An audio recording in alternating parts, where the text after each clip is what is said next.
തെസ്സലോനിക്കാർക്ക് എഴുതിയ രണ്ടാം ലേഖനം അധ്യായം 1. അഭിവാദനം. പൗലോസും സിൽവാനോസും തിമോഥെയോസും കൂടി നമ്മുടെ പിതാവായ ദൈവത്തിലും കർത്താവായ യേശുക്രിസ്തുവിലുമുള്ള തെസ്സലോനിക്കാരുടെ സഭയ്ക്കെഴുതുന്നത്. പിതാവായ ദൈവത്തിൽ നിന്നും കർത്താവായ യേശുക്രിസ്തുവിൽ നിന്നും നിങ്ങൾക്ക് കൃപയും സമാധാനവും. പ്രശംസ, പ്രാർത്ഥന.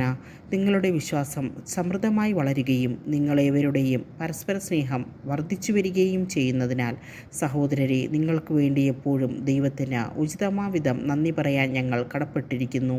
അതിനാൽ നിങ്ങൾ ഇപ്പോൾ സഹിച്ചുകൊണ്ടിരിക്കുന്ന എല്ലാ പീഡകളിലും ദുരിതങ്ങളിലും നിങ്ങൾ പ്രകടിപ്പിക്കുന്ന സ്ഥൈര്യത്തെയും വിശ്വാസത്തെയും കുറിച്ച് ദൈവത്തിൻ്റെ സഭകളിൽ വെച്ച് ഞങ്ങൾ തന്നെ അഭിമാനിക്കാറുണ്ട്. ദൈവരാജ്യത്തിന് വേണ്ടിയാണല്ലോ നിങ്ങൾ കഷ്ടപ്പാടുകൾ സഹിക്കുന്നത്. ആ ദൈവരാജ്യത്തിന് നിങ്ങൾ അർഹരാകപ്പെടണമെന്ന ദൈവത്തിൻ്റെ നീതിപൂർവകമായ നിശ്ചയത്തിനുള്ള തെളിവാണിവയെല്ലാം.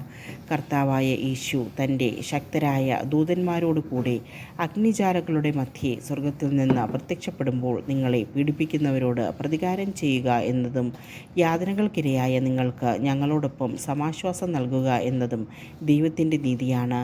അപ്പോൾ അവൻ ദൈവത്തെക്കുറിച്ച് അജ്ഞത പുലർത്തുന്നവർക്കും നമ്മുടെ കർത്താവായ യേശുക്രിസ്തുവിൻ്റെ സുവിശേഷം അനുസരിക്കാത്തവർക്കും എതിരായി പ്രതികാരം ചെയ്യും. അവർ കർത്താവിൻ്റെ സന്നിധിയിൽ നിന്നും അവൻ്റെ ശക്തിയുടെ മഹത്വത്തിൽ നിന്നും തിരസ്കരിക്കപ്പെട്ട നിത്യനാശം ശിക്ഷയായി അനുഭവിക്കും.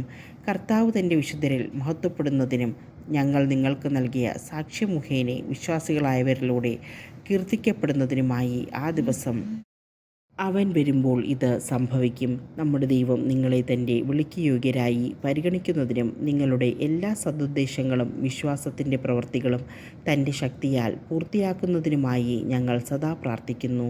അങ്ങനെ നമ്മുടെ ദൈവത്തിൻ്റെയും കർത്താവായ യേശുക്രിസ്തുവിൻ്റെയും കൃപയ്ക്കനുസൃതം അവൻ്റെ നാമം നിങ്ങളിലും നിങ്ങൾ അവനിലും മഹത്വപ്പെടട്ടെ.